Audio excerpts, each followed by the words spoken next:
നിങ്ങളുടെ ബ്ലഡ് ആർക്കൊക്കെ ഡൊണേറ്റ് ചെയ്യാൻ പറ്റും എന്നുള്ളത് നമുക്ക് ഈ വീഡിയോയിൽ നോക്കാം. നിങ്ങളുടെ ബ്ലഡ് ഗ്രൂപ്പ് ഏതാണെന്നുള്ളത് നിങ്ങൾ കമന്റിൽ പറഞ്ഞു വെച്ചോ. ഓക്കെ, നിങ്ങൾ ഒരു O പോസിറ്റീവ് ആണെങ്കിൽ O positive, A positive, B positive, AB positive എന്നീ 4 ഗ്രൂപ്പിലേക്ക് നിങ്ങൾക്ക് ബ്ലഡ് കൊടുക്കാൻ പറ്റും. നിങ്ങൾ ലക്കിയാണ്, നിങ്ങൾ ലൈക്ക് അടിച്ചു വെച്ചോ. ഓക്കെ, നിങ്ങൾ O നെഗറ്റീവ് ആണെങ്കിൽ എല്ലാവർക്കും ബ്ലഡ് കൊടുക്കാൻ പറ്റും. നിങ്ങൾ റിയർ ആണ്, ലക്ഷത്തിൽ 2-3 പേര് മാത്രമേ ഇങ്ങനെ ഉണ്ടാവുള്ളൂ. നിങ്ങൾ സബ്സ്ക്രൈബ് ചെയ്ത് വെച്ചോ. ഓക്കെ, നിങ്ങൾ A പോസിറ്റീവ് ആണെങ്കിൽ A പോസിറ്റീവ്, AB പോസിറ്റീവ് എന്നീ 2 ഗ്രൂപ്പിലേക്ക് മാത്രം കൊടുക്കാൻ പറ്റും.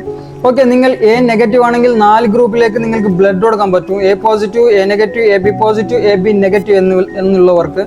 ഓക്കെ, നിങ്ങൾ B പോസിറ്റീവ് ആണെങ്കിൽ നിങ്ങൾക്ക് 2 പേർക്ക് മാത്രം ബ്ലഡ് കൊടുക്കാൻ പറ്റും. B പോസിറ്റീവ്, AB പോസിറ്റീവ് എന്നുള്ളവർക്ക്.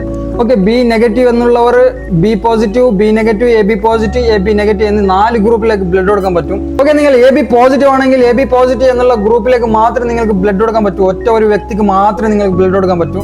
ഓക്കെ, AB നെഗറ്റീവ് ആണെങ്കിൽ കുഴപ്പമില്ല, അത്യാവശ്യം 2 പേർക്ക് ബ്ലഡ് കൊടുക്കാൻ പറ്റും. AB പോസിറ്റീവ്, AB നെഗറ്റീവ് എന്നുള്ളവർക്ക്. നിങ്ങളുടെ ബ്ലഡ് ഗ്രൂപ്പ് ഏതാണെന്നുള്ളത് നിങ്ങൾ ലൈക്ക് അടിച്ച് സബ് അടിച്ച് കമന്റിൽ പറ.